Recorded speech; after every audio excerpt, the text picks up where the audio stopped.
operasi kecantikan, dia mengalami kejang, meme, akhirnya sampai sekarang dibilang lumpuh ya. Ternyata bukan hanya meme saja, korban ini oleh dokter yang sama dan klinik yang sama. Luka saya waktu itu hitam. Di kanan kiri sini ini ada bekas tarik benang tersisa. Oh, dia bilang cabut sendiri saja. Disuruh cabut sendiri? Iya. Dokter memang mengakui bahwa dia melakukan injeksi sendiri dan obatnya anestesi lokal. Faktanya tidak begitu. Kita ditidurkan. Waktu Mbak melakukan prosedur operasi itu tidak ingat apa-apa?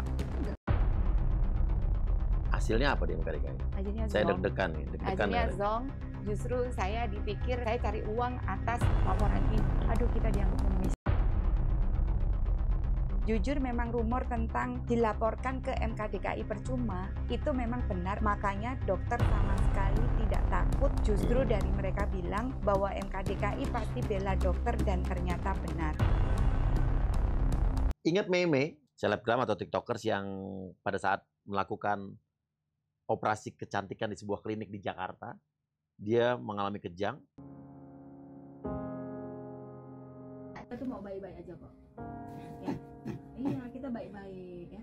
Biar mami bisa minum obat sayangku ya. Ya. Tapi justru disangkanya adalah kesurupan.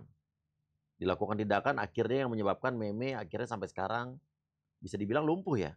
Betul. Dia tidak bisa bicara dan banyak saraf-sarafnya yang putus. Ternyata bukan hanya meme saja korban di klinik tersebut. Dan ini oleh dokter yang sama dan klinik yang sama nih. Benar. Ini ada Mbak Santi jauh-jauh datang dari Surabaya. Ini lagi-lagi di klinik itu lagi. Kita lihat dulu fotonya ya, akibat yang terjadi sama, aduh ngeri sih ngeliatnya. Ini apa Pak? Ini pada saat itu ngelakuin apa Pak foto kayak begini nih? Saya itu melakukan prosedur tindakan facelift. Facelift itu adalah pengencangan. ya. Ini facelift, kemudian plannya adalah implan hidung dan implan dagu. Oke.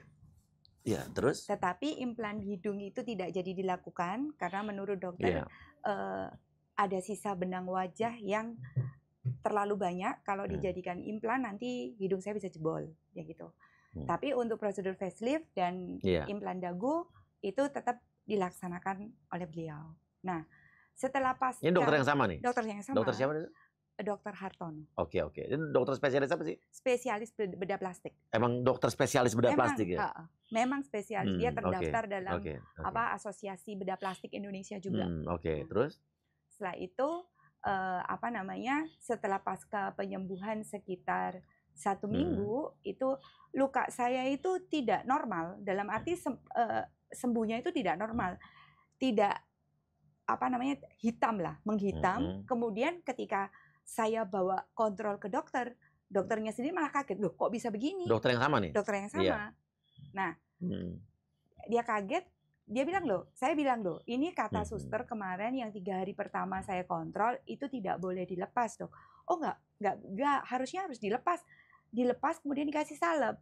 Loh, saya tidak ada instruksi seperti itu. Iya. Saya pikir ini kering karena memang waktunya kering, tapi nggak boleh hitam. Nah, luka saya waktu itu hitam. Iya. Nah, setelah itu dikerok lah, dibersihkan sama dokter.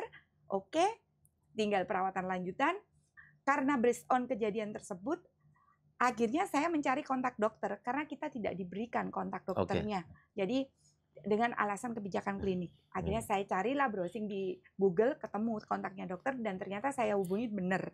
Saya ngomong, dok, ini bisa nggak saya konsultasi direct karena kemarin keterangan suster dengan keterangan dokter berbeda. Ya, jadi saya ini takut kan saya jarak jauh gitu kan. Oke, akhirnya saya rutin konsultasi dan memberikan foto setiap hari. Tapi sampai seminggu kok luka saya tidak cenderung mengering. Ternyata ketika saya teliti lagi di bagian sedikit di kanan kiri sini ini, itu tuh ada bekas tarik benang saya yang tersisa. Jadi semacam simpul seperti itu. Dan saya tunjukkan ke dokter, saya videokan, saya bilang, dokter ini ada seperti ini, nggak apa-apa dah. Oh, dia bilang, oh itu tuh yang menyebabkan luka kamu tidak kering. Oke. Cabut sendiri saja. Disuruh cabut sendiri? Ya. Buat sebisanya. Gila ya ini. Buat sebisanya. Jadi pasien kan nggak punya kemampuan apa-apa, nggak punya pengetahuan apa-apa, disuruh cabut sendiri. Benar. Jadi cabut. Mana bisa? Maksudnya saya terus videokan lagi, "Dok, ini loh saya coba goyang-goyang seperti ini nih sama sekali tidak ngefek, nggak bisa." Terus gimana? Dicoba sebisanya. Akhirnya kacau ya, sih, ya. akhirnya ketika saya saya pikir-pikir gimana nih caranya, ini maksudnya udah basah nggak kering-kering. Akhirnya saya pergi ke dokter. Oke, sorry mau potong. Klinik apa? Kliniknya Swiss. Swiss. Iya. Swiss nama kliniknya. Oke, terus akhirnya saya pergi ke dokter Beta di Mayapada di Surabaya, ya sama-sama bedah plastik juga. Dari beliau ya baru saya dapat pengetahuan bahwa harusnya prosedur yang dilakukan itu tidak seperti yang saya alami. Demikian juga saya mengeluhkan di implan dagu saya ini kok mengeras dan hasilnya itu maju ke depan bukan ke bawah seperti yang kita pingin gitu loh. Jadi ini tuh mengeras.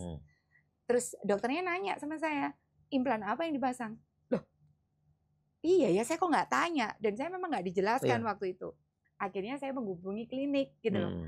Saya tanya sama si marketingnya, tanya sama si Ayin nggak bisa jawab. Ayin ini marketingnya? Ya, yang mengakunya marketing lah. Kemudian sama kliniknya itu juga nggak dijawab-jawab sampai waktu 2 minggu. Saya akhirnya jadi curiga, saya jadi takut kan. Loh, sebenarnya kamu ini kok sulit sih untuk ngomong, padahal ini hal yang harus saya tahu sebelum prosedur kamu lakukan. Kok kamu sulit jawabnya? Kamu praktek ilegal ya, Mbak? Saya sempat gitu sama susternya. Selang seminggu kemudian saya dijawab, kalau kamu kepingin tahu tentang implan apa yang dipasang, kamu datang ke sini untuk mengisi form. Hah? Saya gitu. Kok harus begitu? Akhirnya ya saya bilang, ya udah, kalau kamu gini ceritanya, saya akan perkarakan secara hukum. Oke. Akhirnya disitulah saya ya udah berproses seperti itu gitu loh. Oke, jadi udah tahu belum implan apa waktu itu? Nggak tahu. Sampai sekarang. Akhirnya saya copot. Akhirnya copot. Saya copot ini. Kalau enggak ini keras terus. Oke, Mbak tahu dari mana sih klinik ini? Apa rekomendasi apa? Rekomendasi dari si Ayin. Ayin ini. Iya. Oke, terus di apa? Gimana kenal sama Ayin? Di mana? Bilang apa dia? Before-nya saya memang sudah kenal karena pernah ada prosedur operasi, tapi tidak dengan dokter ini. Tidak dengan dokter Hartono ini. Klinik sama? Tidak, klinik yang lain. Iya. Tapi dokter ini pernah bekerja juga di klinik Swiss gitu loh.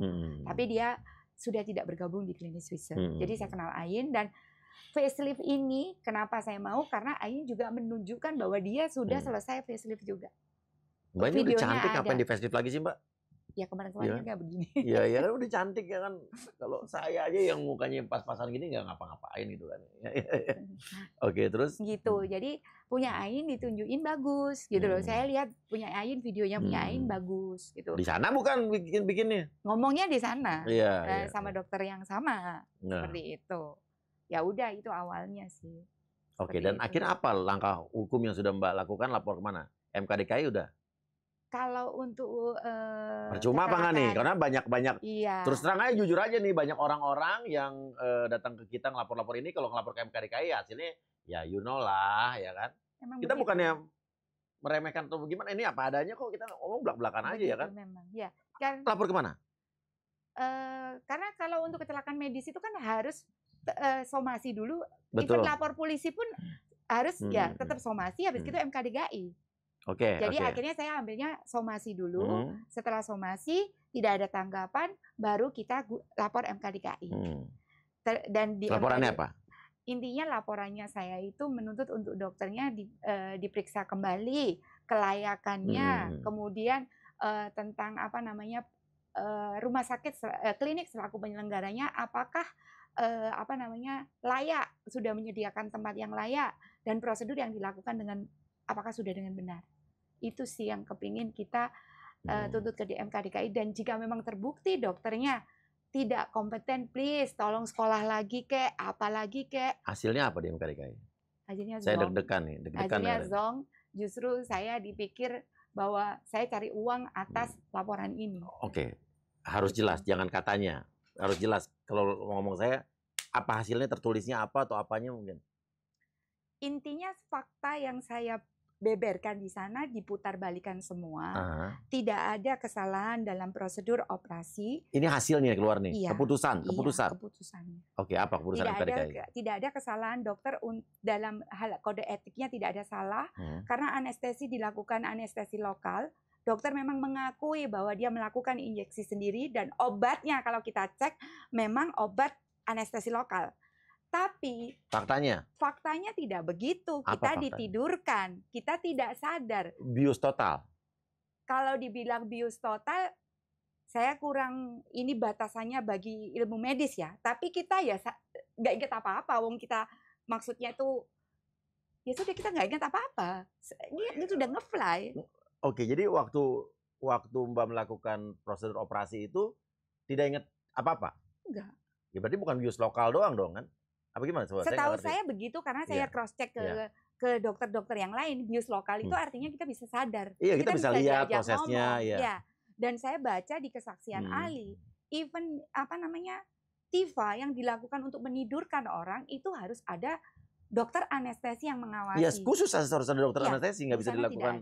Di sana tidak ada. Tidak ada. Tidak ada, dan suster pun kita juga nggak ngerti kompetensinya apakah memang dia layak atau tidak. Keputusan MKDKI soal ini ada tidaknya dokter anestesi apa? Tidak ada disinggung. Oke, coba saya pengen kita analisa MKDKI juga biar kita juga bisa sama-sama nilai MKDKI seperti apa ya. Coba apa aja keputusannya? Jadi itu tidak ada kesalahan. Intinya tidak ada kesalahan prosedur medis. Ya. Kemudian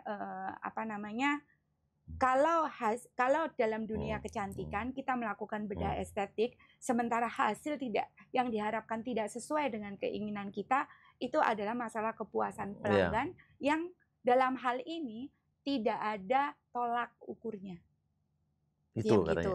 Terus kemudian dasar pertimbangannya adalah indikasi bahwa saya melakukan pengaduan seperti ini adalah mencari biaya untuk operasi saya yang lain. Itu dari MKDKI keluar pernyataan itu? Iya. Serius? Iya.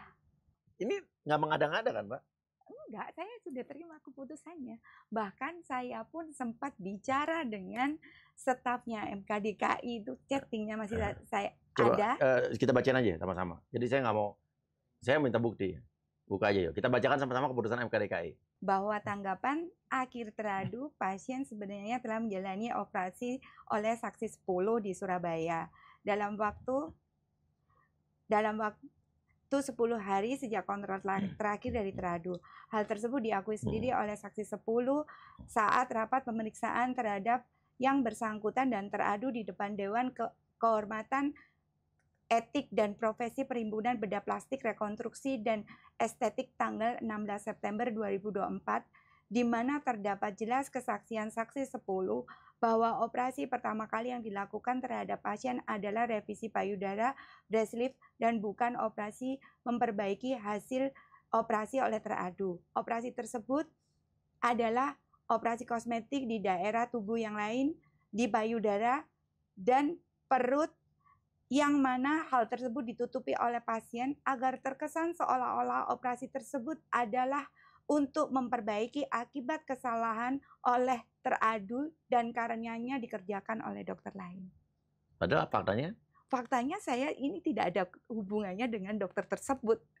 Saya saya hanya pernah berkonsultasi dan tidak melakukan tindakan apapun di dokter tersebut. Artinya MKDKI ini ngarang-ngarang apa gimana nih? Nah, saya juga heran kenapa justru ini yang dibuat sebagai dasar pertimbangan keputusan. Nah, MKDKI ini dapat pernyataan dan keputusan ini dari mana gitu kan? Dia memanggil dokter yang memeriksa membetulkan luka saya.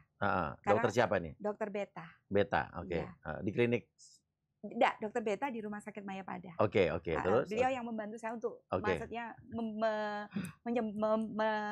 menyembuhkan luka. Ya. Akhirnya sembuhnya di mana ini?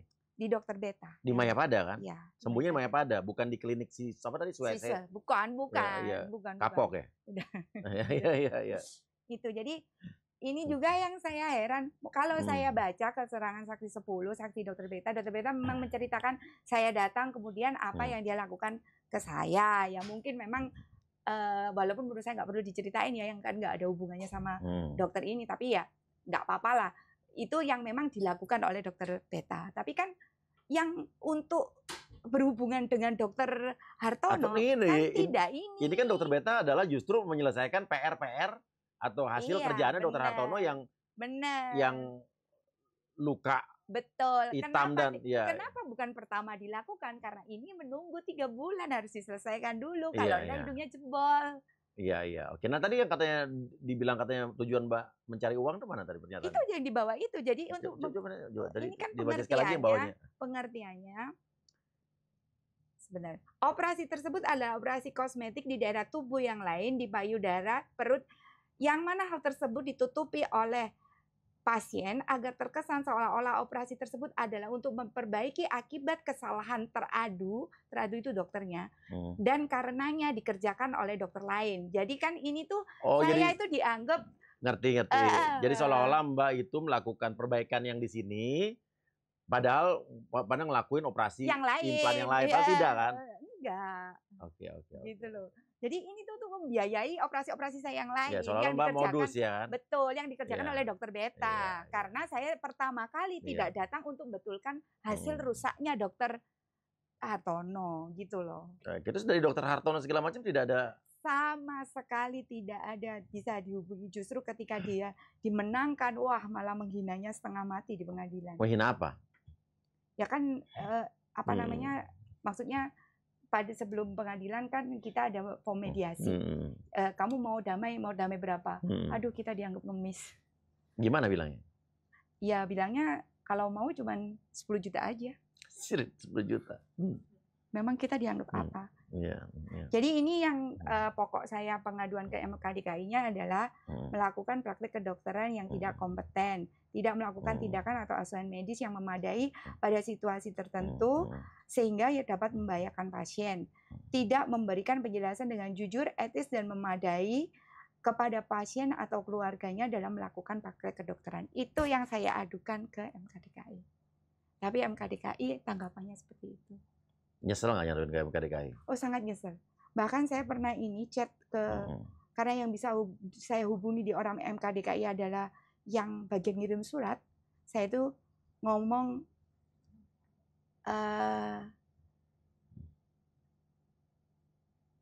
saya beri foto saya.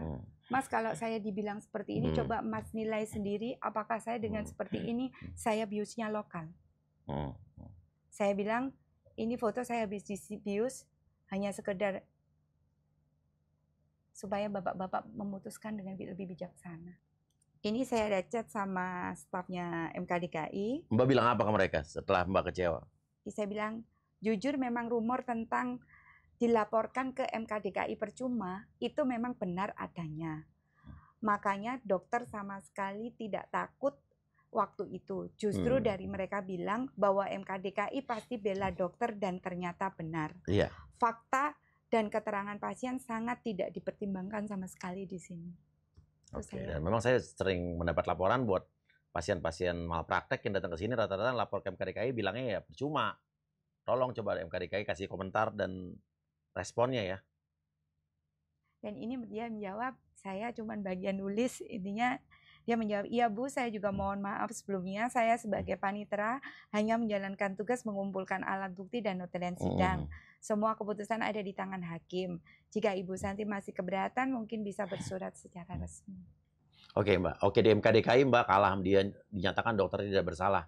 Kita nggak tahu tuh luka asalnya mungkin dari dunia hantu belau mana gitu ya, kalau dinyatakan bukan dari dokter itu ya.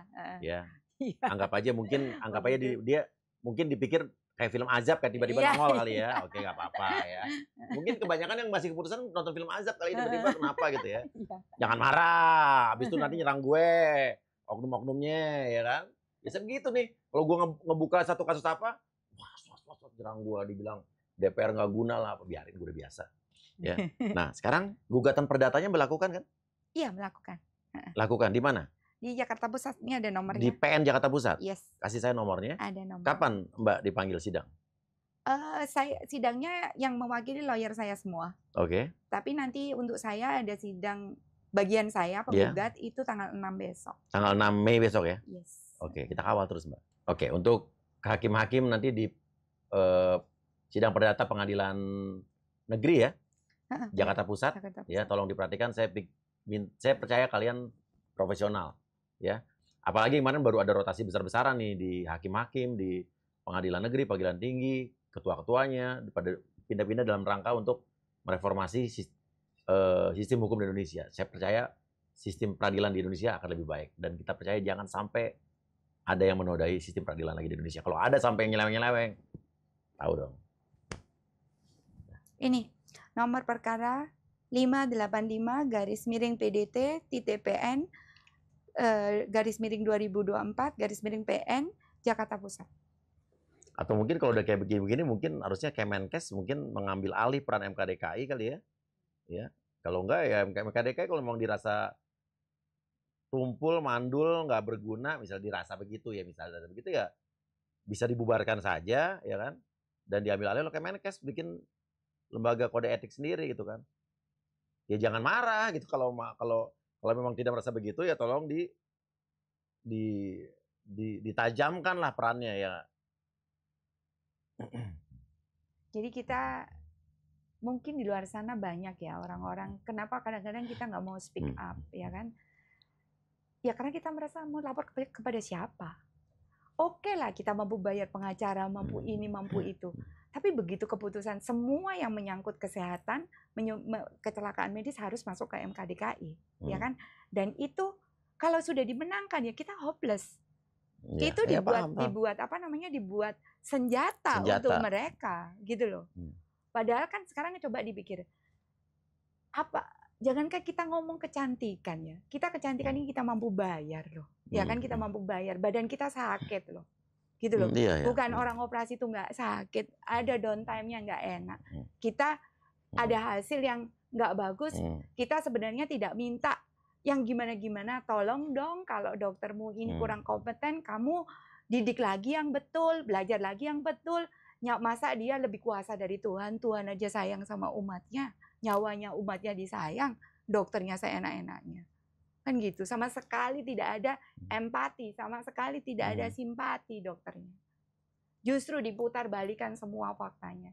Itu yang kadang kita ini kalau dibilang, oh jangan percaya sama dokter luar negeri, ya mau gimana? Mau diakui atau tidak diakui, mereka lebih profesional gitu loh. Siapa bilang jangan percaya sama dokter luar negeri? Banyak lah, semua dokter begitu. Semua dokter di mana? Di Indonesia. Oh gitu ya. Hanya satu dokter yang pernah ketemu, ada satu penyakit yang dia bilang, udah jangan lakukan di sini, lakukan di luar negeri aja. Jujur saya juga dokter, tapi maaf di sini memang kurang profesional. Sebetulnya masih banyak dokter-dokter baik, dokter profesional, dokter bagus. Cuman dokter-dokter bagus, dokter-dokter profesional di Indonesia ini tertutupi oleh yang begini-begini, oknum-oknum dokter-dokter yang kacau-kacau, dan termasuk ya cerita-cerita tentang bullying dan kekerasan yang ada di PPDS sampai almarhumah Aulia Risma meninggal itu. Ya kalau kita nggak kawal kasusnya, ya mungkin sudah lepas. Tapi alhamdulillah nih 3 orang ya sudah jadi tersangka, sudah P21 tanggal 28 Maret kemarin ya di kasus Undip almarhum Aulia Risma. Tapi banyak juga kan beberapa dokter-dokter yang mengikuti PPDS yang ngadu ke kita, yang kemarin di Unpad, di mana lagi kemarin di UGM, ada lagi di Unsri Palembang ya kan. Ya kasusnya begitu-begitu aja. Jadi ya mungkin apakah rumor yang mengatakan kalau di Dewan Kode Etik Kedokteran itu mereka saling melindungi rekan-rekan seprofesinya, apa jangan-jangan ya ini ya hasil dari produk-produk pendidikan yang PPDS ini nih. Mungkin, ya kan? bisa jadi. Ya jadi bisa jadi. Tolong dijawab, saya ini bukan pernyataan tapi pertanyaan gitu kan. Bisa jadi. Jadi kita mau ngomong ke siapa? Kita mau ngadu ke siapa? Kasihan dokter-dokter yang bagus-bagus di Indonesia. Ya. Sementara kalau kita melihat yang kasusnya Mei itu, coba kalau itu keluarga terdekat kita bagaimana? Dia nggak apa-apa. Ya saya nggak kenal aja kemarin lihat dia marah. Makanya. Marah sama situasi itu kan. Dia cuman kepingin, ya orang melakukan bedah estetika ada banyak alasannya. Mungkin dia secara profesi dia adalah model yang butuh untuk diberi keindahan lebih dan lain sebagainya. Itu kan maksudnya pilihan orang ya. Tapi kalau sampai hanya karena tidak memperhatikan prosedur yang tidak benar, harusnya bisa dicegah, terus jadi masa depannya orang rusak kan. Gimana terus siapa yang mau jawab? Apalagi kan dokter-dokter estetik, dokter kecantikan itu benar harus orang dokter yang benar-benar punya pendidikan yang jelas, Benar. lulusan yang jelas, sekolahnya di mana yang jelas ya. Semua ini sudah jelas Iya, loh. iya, Ya, iya. ini, yang ini Iya, maksudnya saya ngomongnya lain. Ini yang udah jelas aja seperti ini. begitu hasilnya kan. Makanya. Gimana yang nggak jelas ya kan? Iya. Karena ada tips, cek dulu apakah dia tergabung dalam asosiasi bedah plastik Indonesia, apa yang Surgeon, apa itu dicek, ada dia anggotanya juga. Asosiasi. Oke. Dan apa Mbak sekarang maunya apa nih Mbak? Ya sebenarnya sih kalau saya harapannya ya hati nuraninya dokter terketuk, kemudian klinik juga mau secara gentleman, oke, saya punya kesalahan prosedur seperti ini. Kalau memang tidak mampu, tidak bisa, ya diperbaiki dong. Maksudnya belajar lagi lah untuk dokternya supaya nggak jatuh korban, supaya kamu menangani pasiennya benar-benar balik kepada tujuan dokter panggilan yang untuk melayani masyarakat gitu loh. Intinya kayak gitulah. Kita nggak ada maksud untuk bahwa dokter kita cari keuntungan di sini buat apa? Badan kita ini nyembuhin, kita ini membuat baik badan kita ini juga pakai uang, pakai bayar, gitu loh. Masa ya kita mau nunggu dia bayar ya sudah beda duel gitu loh.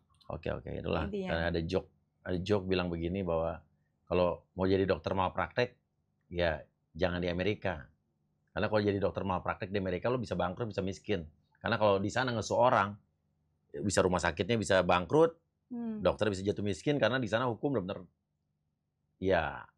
benar-benar ada gitu ya.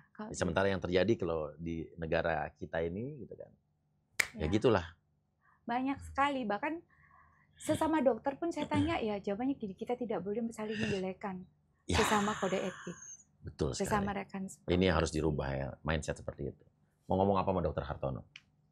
Ngomong aja nggak apa-apa. Keluarin isi hatinya Mbak Santi ya berarti ya. Dokter, kalau dokter nonton tayangan ini, saya sudah nggak apa-apa, sudah oke, ya kan?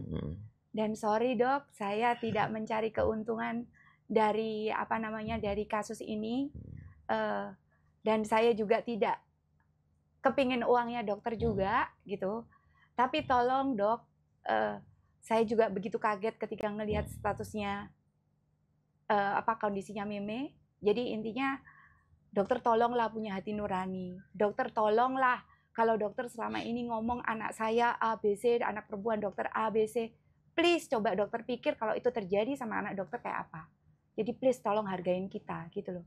Jangan suka bohong dan memutarbalikkan fakta. Gentleman aja. Saya salahnya di mana? Kalau dokter minta maaf sama saya secara gentleman, saya akan maafkan. Tapi dokter nggak pernah minta maaf secara tulus kepada saya. Dokter justru menyerang saya dengan seperti saya seolah-olah pengemis sama dokter. Jadi tolong ya dok, tolong sekali lagi, saya sudah oke, saya nggak apa-apa. Dokter tolong lihat si Mimi. Itu gimana? Masa depannya seperti apa? Kalau itu terjadi sama anaknya dokter bagaimana? Itu aja. Pernah sekali waktu dokter telepon saya, dokter bilang, tolonglah Santi, anak saya stres. Dokter anaknya stres aja dokter bingung. Ya kan? Minta saya begini begitu. Minta ya apa? Kan? Cabut somasi waktu. Oke. Karena anaknya stres dengar papanya telepon. Nah, jadi tolong ya dok, tolong dokter renungkan, kita manusia. Nggak selamanya kita nggak butuh orang lain. Dokter bukan dokter yang paling pintar juga gitu. Dan ada Tuhan. Dan pasti ada karma juga. Gitu. Itu aja sih. Ya udah, kalau gitu buat kalian yang juga punya hal atau punya pengalaman yang sama seperti Mbak Santi, seperti Meme, ya. Entah di klinik di dokter yang sama atau berbeda. Laporkan ke Instagram saya di king_uyakuya. Atau juga buat kalian yang pernah mengalami dugaan-dugaan malpraktek dimanapun, dari rumah sakit atau klinik manapun, laporkan ke kita. Ya, mari kita perbaiki dunia kesehatan dan dunia kedokteran di Indonesia. Karena kita percaya dunia kesehatan di Indonesia itu sebetulnya bagus dan masih banyak dokter-dokter bagus di Indonesia. Terima kasih. Kasih komen. Wassalamualaikum warahmatullahi wabarakatuh.